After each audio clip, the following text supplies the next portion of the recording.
नमस्कार, आप सभी के हिंदी कहानी में स्वागत है। जय श्री खाटू श्याम। खाटू श्याम जी को हारे का सहारा कहने से पहले जान लें उसका मतलब। रहस्यमयी कहानी कर देगी हैरान। खाटू श्याम जी को हारे का सहारा क्यों कहते हैं, ये सवाल सभी का है।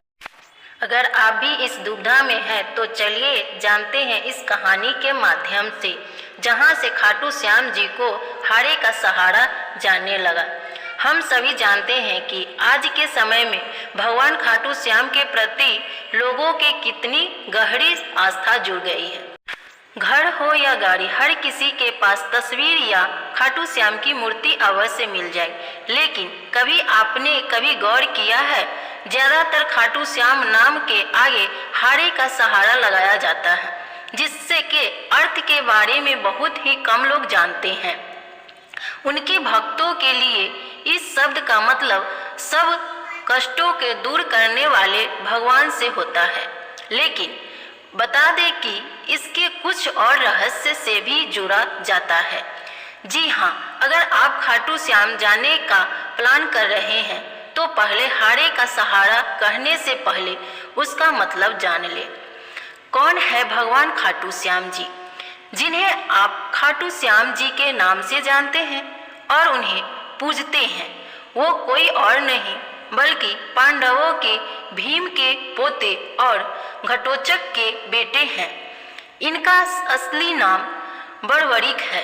प्राचीन कथाओं के मुताबिक बर्बरीक बचपन से ही वीर योद्धा थे और उन्हें भगवान कृष्ण ने ही कलयुग में अपने नाम से पूजे जाने का वरदान दिया था। इस वरदान के पीछे एक बड़ी ही रोचक बात छिपी हुई है।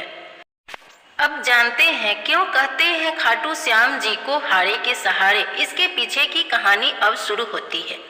महाभारत युद्ध के समय बर्बरीक भी इस युद्ध में शामिल होना चाहते थे, क्योंकि उन्हें पता था कि कौरवों की तुलना में पांडवों की सेना बेहद कम है। ऐसे में पांडवों के लिए लड़ाई जीतना काफी मुश्किल था।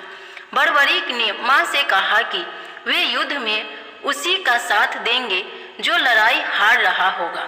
मां की आज्ञा लेने के बाद बर्बरीक युद्ध के मैदान में पहुंचे और देखा युद्ध में कौरवों का पक्ष कमजोर है।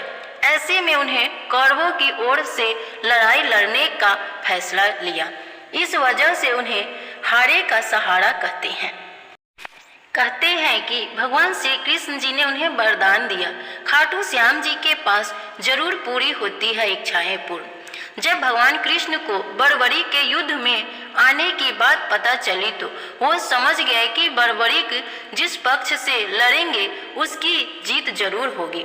ऐसे में श्री कृष्ण ब्रह्मा का भेष बदलकर बर्बरीक के पास पहुंच गए और उनसे दान में उनका शीश लेने की बात कहने लगे। बर्बरीक ने उन्हें शीश दे दिए, जिसके बाद श्री कृष्ण ने उन्हें वरदान दिया कि कलयुग में तुम मेरे नाम से जाने और पूजे जाओगे।